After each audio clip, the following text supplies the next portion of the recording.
Hey YouTube, Mosey Designer here, doing another blueprint tutorial. In this tutorial I'm going to cover something basic with blueprint math, where you can count up to a certain value, and when a certain value is reached, do something. So let's begin. Let's first create a simple blueprint. Blueprint, empty blueprint class, actor, and I'm going to call this fire test.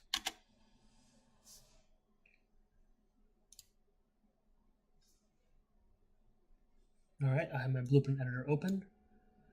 I'm going to add a component. I'm going to search for particle system.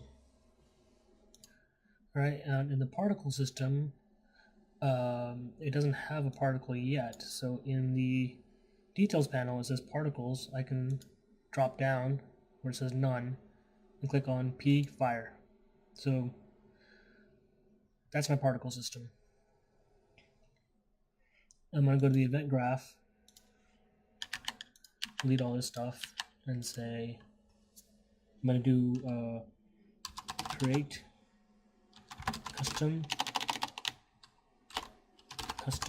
add custom event, turn on fire, and do another one, custom event, turn off fire. Very similar to the light tutorial. So I'm going to get a reference to my particle system.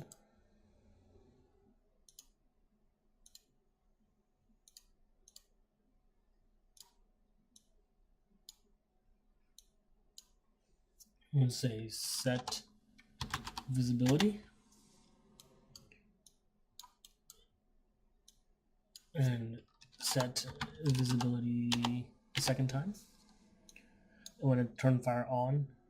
Visibility is set to true, very similar to the light tutorial. If you haven't seen the light tutorial, go watch that. That's why I'm kind of running a little quickly here with the basics.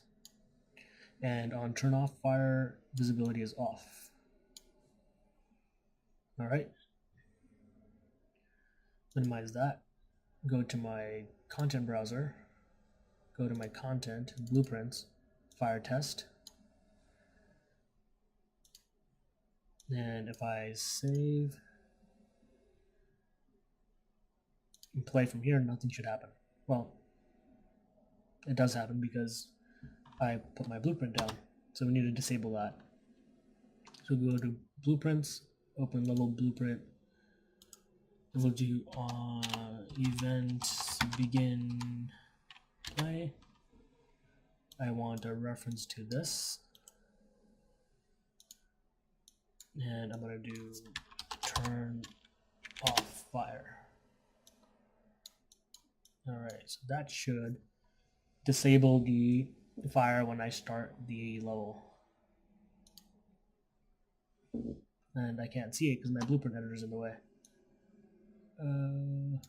Let's minimize that. And the fire is off. Right? And minimize that.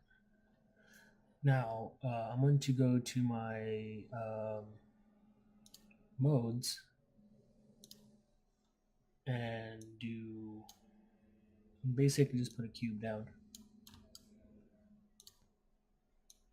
And I'm going to go to my content browser, go to starter content, materials, and just drag concrete on it. Nothing too fancy.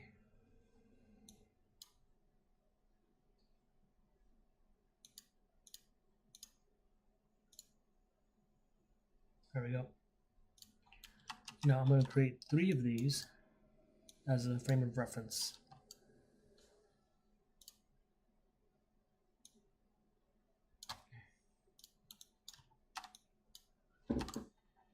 One, 2, and 3. And I'll space them apart.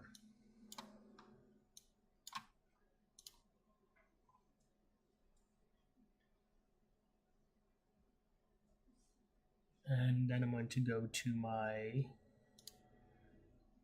modes, volumes, or in fact, I can just search for trigger, do a trigger volume, and place it on these boxes I placed as a frame of reference. So I need 3 trigger volumes. I'm just going to clone this one and clone it again. If I hit play, nothing should happen, but I just want to see. So I have my 3 platforms, and the idea is that when I run across all 3, the fire will turn on. So this is how we're going to do that. We're going to go to our blueprint, open level blueprint, and we're going to go to versus variables, add a new variable. When you do that, it creates a boolean.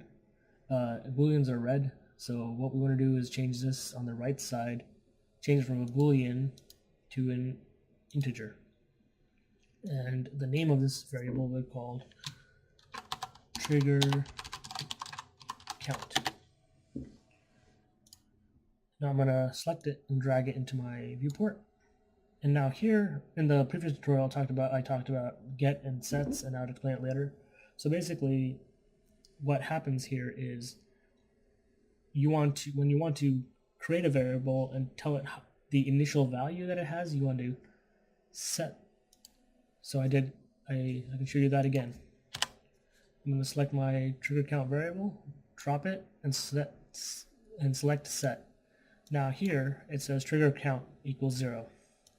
So what I'm doing is connecting that to turning the fire off. And one thing you want to do in Blueprint is when you have multiple events, you want to do them in sequence. So I have begin play, then I turn off the fire, then I set the count. So when I start the level, my trigger count is 0. Now I'm going to make this smaller and right click on one trigger and create a reference to trigger volume. Right click the other one, reference to trigger volume 2,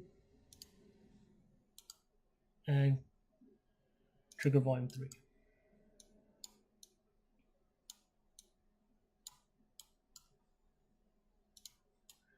Now what I'm going to do is I'm going to take my trigger count again, and now I'm going to get. So at this point, when I've gotten the trigger count, it is getting the value of 0, because that is the value I have set. So what I'm going to do is, actually, if I did this incorrect, I don't need those. I need to right click on my trigger and do add event collision on begin overlap.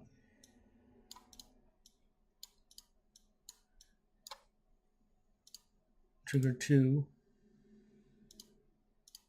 on begin overlap, and trigger 3 collision on begin overlap. All right, let's get this organized a little bit.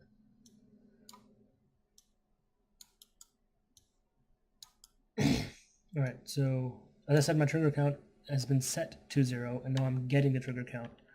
When I get the trigger count, I want to add 1 to it. So I drag a pin off and type in int plus, if I find my plus key, I'm terrible at typing, integer plus integer. So now it's saying get the trigger count, add 1 to it, and now I'm going to take my trigger count again and take the output pin here and set it into the trigger count value. And then from the overlap, connect it to set.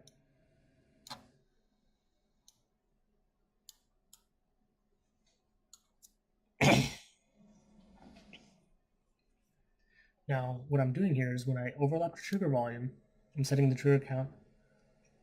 I'm setting the trigger count. What am I setting the trigger count to? The original count plus 1.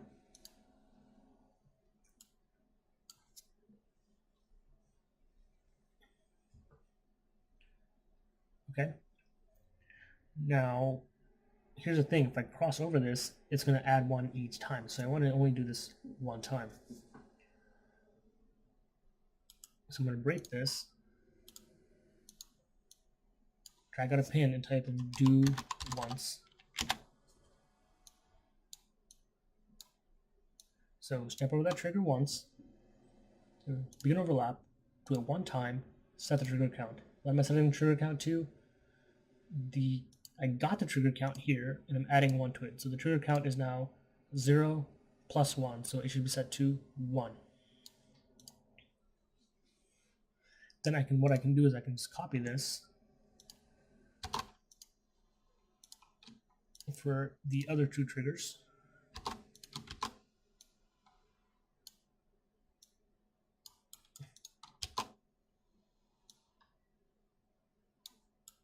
Okay.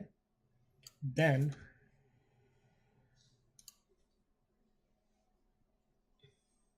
what I'm going to do is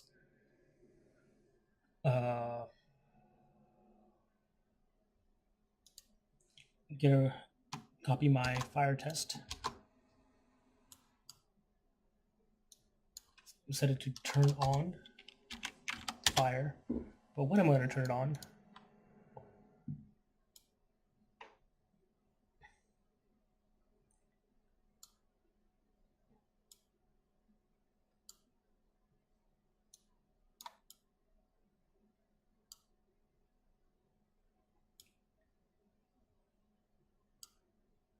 I'm going to turn it on. Sorry, I had a brain fart. I'm going to turn it on when I compare the value of the trigger count to 3. So I need to get my trigger count, pull out a pin and do compare int, compare with 3.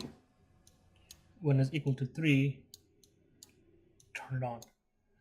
But there's nothing to compare to. So what I'm going to do is each time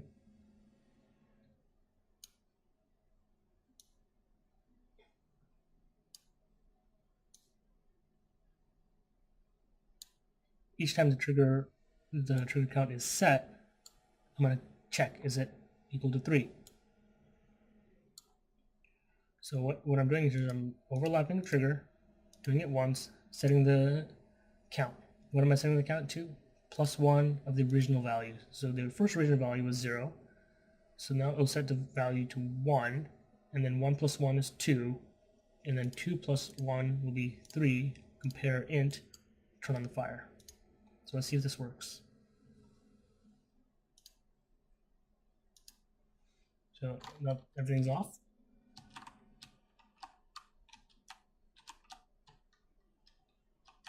Turn on, and the fire is turned on. And just to show that it actually does work, go to my blueprint, minimize this so we can watch along.